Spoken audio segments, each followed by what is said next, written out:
Goldilocks Visits Her Aunts by Joe Radigan. Illustrated by Linda Silvestri. Chapter 1. Goldilocks Gets an Idea. Goldilocks awoke one fine winter's day with an idea that pleased her greatly. I'm going to visit my aunts in the city, since I haven't seen them lately.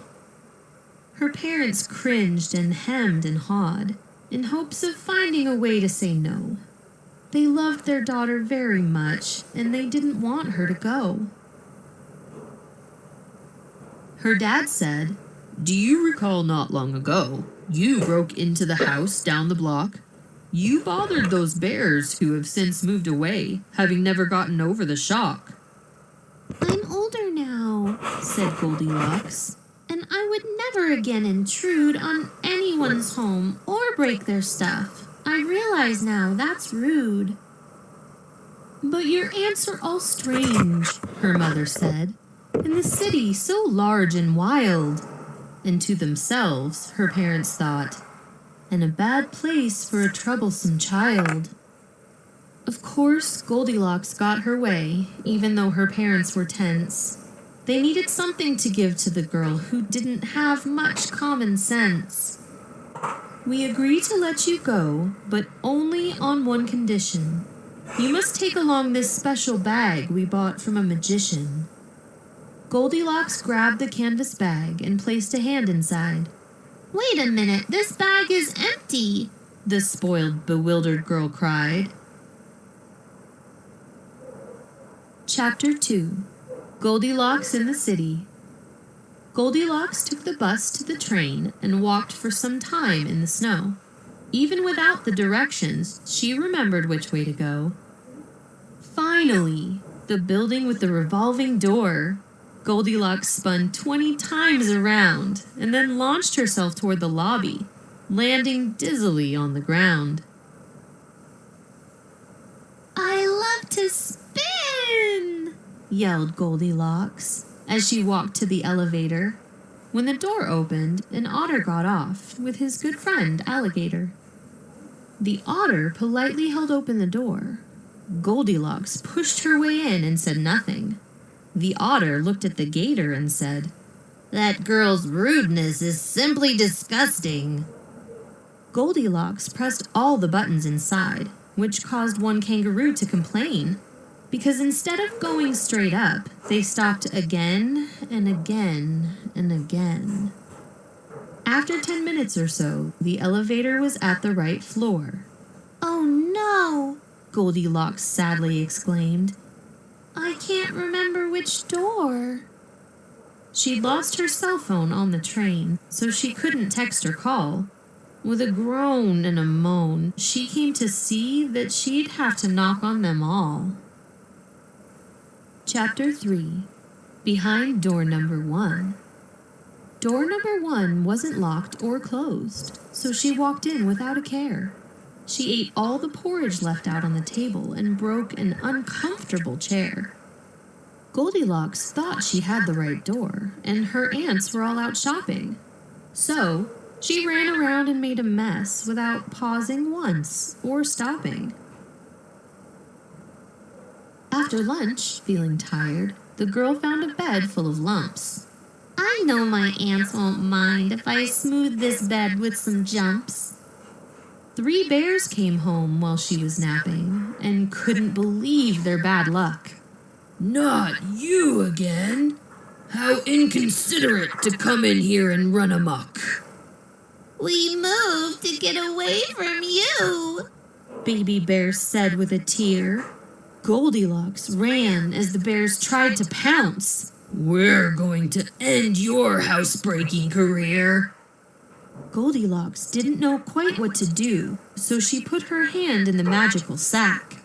Oh, look, a bucket of honey. What a wonderful afternoon snack.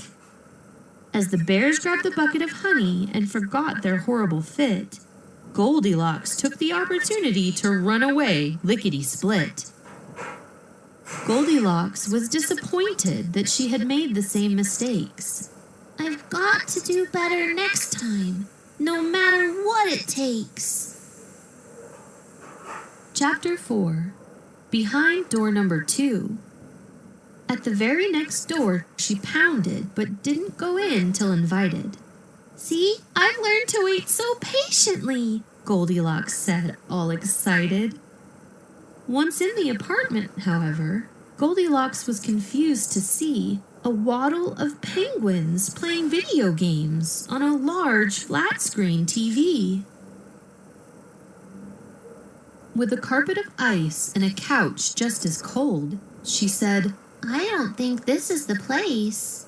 She quickly turned to walk away and clumsily fell on her face. On her way down, she knocked over a lamp, which tipped over in a flash. The lamp then landed on the TV set with a crinkling, screen-cracking crash. The penguins turned to the clumsy girl and, flapping their flippers, exclaimed, You ruined our game and our TV set, and for that you must be blamed. The penguins blocked the doorway, leaving Goldilocks no way out, until she put her hand in the magical bag, and out came a schoolful of trout. She threw them to the penguins, who gobbled them up with glee, leaving the door unattended, so Goldilocks was able to flee. Another lesson for Goldilocks, but will it be enough? She learned to knock and be polite, and to be careful with other folks' stuff. Chapter 5. Behind door number 3. She gently knocked at the very next door and said, May I please ask a question? A pleasant voice said, Come on in. We're in the middle of a music session. A forest of bamboo stretched up to the ceiling as Goldilocks tiptoed within. Looking up, she saw 3 musical pandas playing drums, guitar, and violin. Want to join us for a meal? Here, have some yummy bamboo. No way, she said. That stuff is gross. I'd rather eat my shoe. We eat 12 pounds of it a day, and now you've made us sad. Please go away and don't come back, or next time we'll get mad. Goldilocks thought, It's not enough to be patient or as careful as can be. I need to learn to be polite. That's the only remedy. Chapter 6. A few more doors. She went on down the hallway and knocked on number 4, intent on acting kindly as 2 skunks opened up the door. She blurted out before she could think, Yuck! I need a breather because you smell so awfully bad. The skunks replied, You don't smell so good either. When the skunks slammed the door, Goldilocks got upset. I really need to do better. I'm not polite quite yet. At door number 5, she tried harder when she met a lion pride. She said, Oh, thank you. You're much too kind. When they invited her inside. Door number 6 opened to a living room full of apes, who handed her bananas as they hung upside down from the drapes. Now, Goldilocks hated bananas, but instead of saying, Ew, she thanked the gorillas kindly and asked if they had ever tried bamboo. At the next door, a fox and a wolf asked, Would you help us water our plants? I'd love to, but I'm sorry I can't. I've got to find my aunts. Chapter 7. The right door, finally.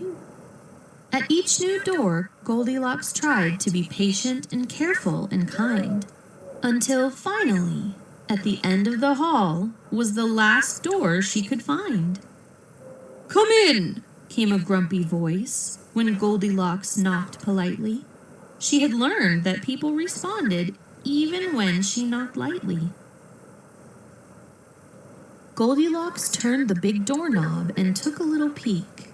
It was her aunts at the dining room table, who all began to shriek. Aunt Gertie yelled, "Where were you?" What's the matter? Goldilocks asked. We've been waiting for hours and hours, and you finally arrived at last. What did you bring us for dinner? Whined Auntie Emmylou. You'd better have some meatloaf, because you know I hate soup and stew. Goldilocks reached in the magical bag as Aunt Margaret spilled her drink. Hurry, hurry, said Aunt Philomena. I could eat the kitchen sink.